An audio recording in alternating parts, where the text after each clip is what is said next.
Gods are famously one of the worst creature types in Magic, but Kratos and Atreus seem pretty strong, so let's see if we can make it work. So Kratos says whenever you attack with one or more gods, and whenever a god dies, you get an experience counter, and at the beginning of your end step, you put a number of +1/+1 counters on target creature equal to the number of experience counters you have.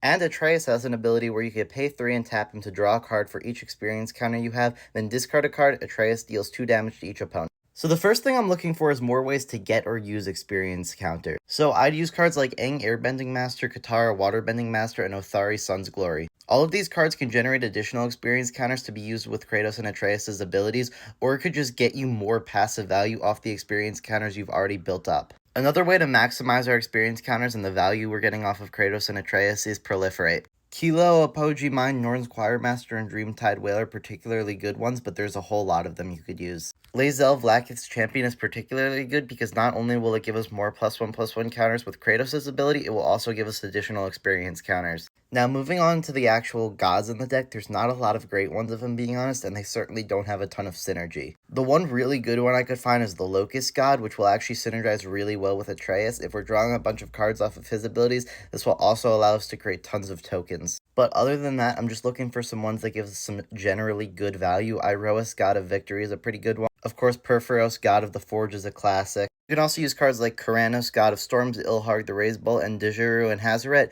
just for some generically good value. And Heliod the Warped Eclipse, which transforms from Heliod the Radiant Dawn, lets you cast stuff with flash for a reduced cost, which is always pretty good. But I am also including some sack outlets because a lot of these gods are indestructible, and at the end of the day, a lot of them might just be better off as experience counters. Overall, I think the best way to build this is just to really lean into the experience counters and just try to absolutely maximize Kratos and Atreus' abilities. And in that case, I think this can be really strong because both of these abilities are really strong. Let me know your thoughts in the comments. How are you building these two commanders? And don't forget to follow.